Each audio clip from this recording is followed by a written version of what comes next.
El libro de Jonás es una historia subversiva acerca de un profeta rebelde que odia a Dios por amar a sus enemigos. Jonás es único entre los profetas del Antiguo Testamento porque estos son usualmente una colección de las palabras de Dios habladas a través del profeta.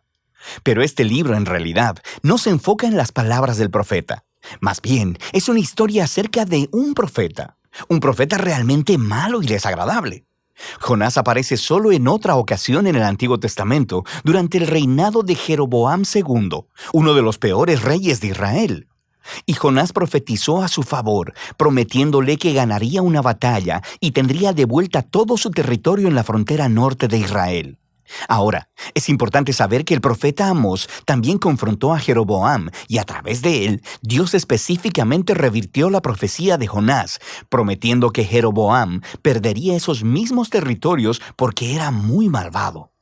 Así que antes de siquiera iniciar la historia, sospechamos del carácter de Jonás. El libro de Jonás tiene un diseño hermoso, con toda su simetría y emparejamiento literario. Así que tienes los capítulos 1 y 3 contando la historia del encuentro de Jonás con personas que no son israelitas. Primero con unos marineros y luego con los odiados enemigos de Jonás, los ninivitas. Y cada parte ofrece un contraste cómico entre el egoísmo de Jonás y la humildad y arrepentimiento de los paganos. Los capítulos 2 y 4 contienen las oraciones de Jonás. Una es una oración de arrepentimiento o algo así, y la otra es una oración en la que Jonás reprocha a Dios por ser demasiado bueno. Este cuidadoso diseño del libro es acompañado por un estilo narrativo realmente único.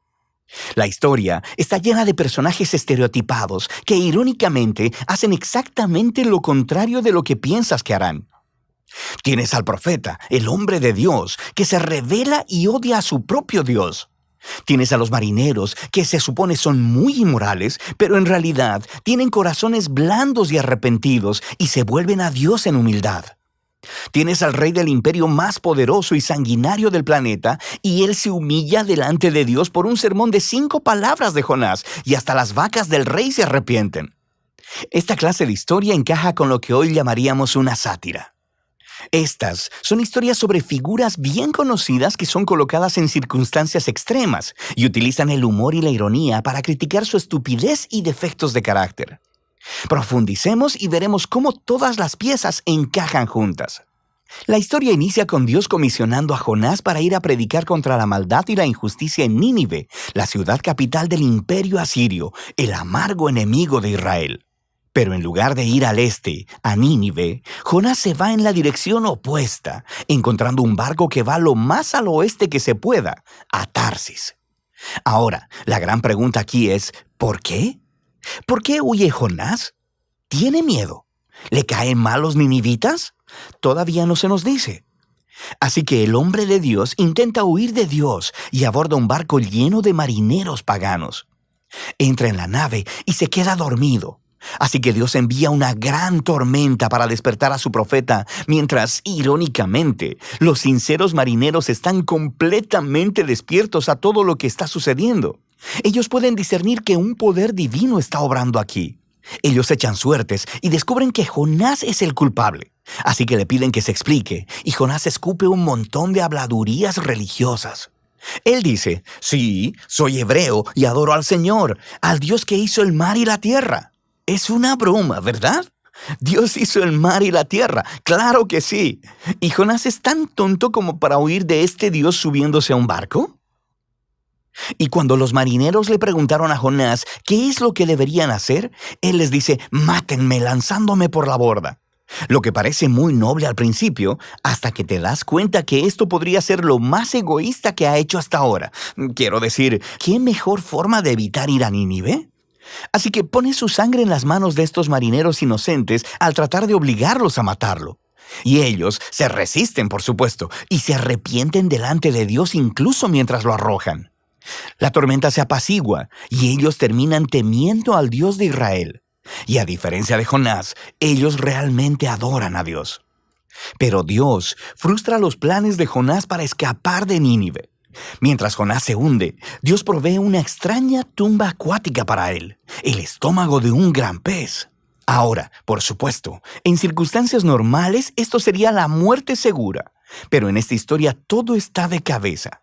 Así que la muerte submarina de Jonás se convierte en su camino de vuelta a la vida. Atrapado en el estómago de esta bestia, Jonás eleva una oración donde técnicamente nunca dice que lo siente, pero sí agradece a Dios por no abandonarlo y promete que obedecerá a Dios a partir de ese momento, no importa lo que pase.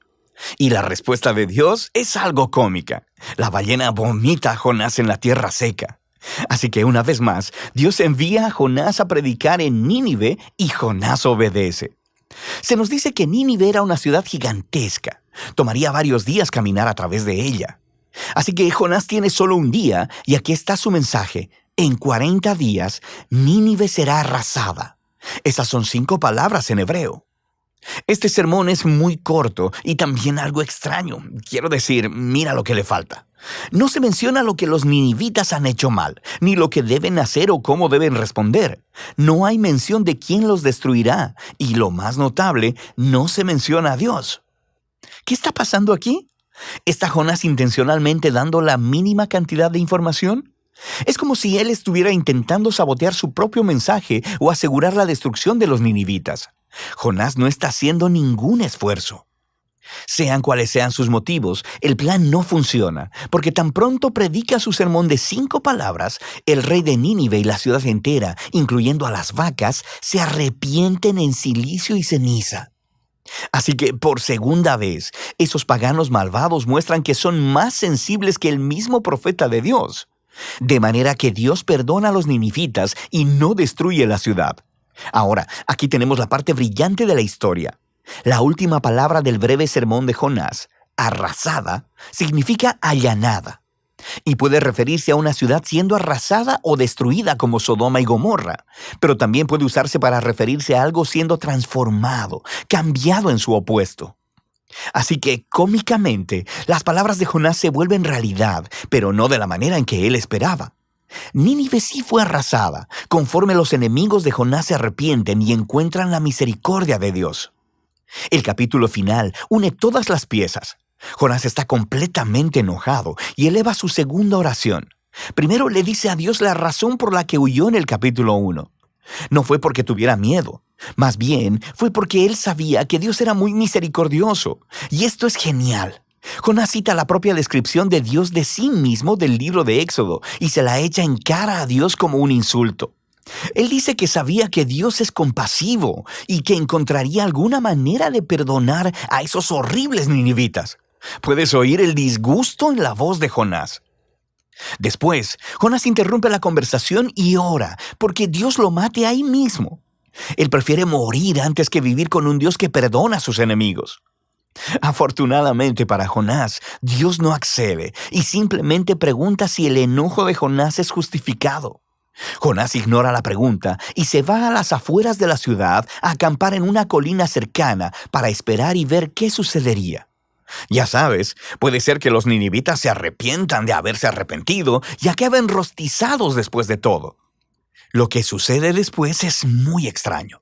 Dios provee una planta para darle sombra a Jonás y eso lo pone bastante feliz. Pero luego, Dios envía un pequeño gusano para comerse la planta, así que Jonás pierde su sombra. Y luego, en el calor del sol, Jonás le pide a Dios una vez más que lo mate. Dios una vez más le pregunta a Jonás si su enojo tiene justificación, y Jonás ladra. ¡Claro que sí! ¡Solo déjame morir! Y esas son las últimas palabras de Jonás en la historia. Las últimas palabras de Dios son las que concluyen el libro. Él dice que el incidente con esta planta fue una manera de tratar de hacer entender a Jonás, ¿cierto? Jonás se preocupó y se puso sentimental por esta planta que solo disfrutó por un día. Y Dios le preguntó a Jonás, ¿no son los humanos un poco más valiosos que las plantas? Quiero decir, ¿no está bien que Dios pueda sentir la misma clase de emoción y preocupación por la ciudad de Nínive, que está llena de miles de personas quienes se han extraviado del camino y también por sus vacas? Y así es como termina el libro, con Dios pidiéndole a Jonás permiso de mostrar misericordia a sus enemigos. ¿Y cuál es la respuesta de Jonás? La historia no lo dice, porque ese no es el punto. El punto es que el libro quiere incomodarte. Y las preguntas de Dios en realidad son dirigidas a ti, el lector. ¿Te parece bien el hecho de que Dios ame a tu enemigo? Así que este libro pone un espejo frente al lector. En Jonás vemos aumentadas las peores partes de nuestro propio carácter que deberían generar humildad y gratitud porque Dios ama a sus enemigos y porque soporta al Jonás que hay en nosotros. Así que esta extraña historia se convierte en un mensaje de las buenas nuevas sobre la grandeza de la misericordia de Dios, lo cual debe retarnos hasta lo más profundo. Y ese es el libro de Jonás.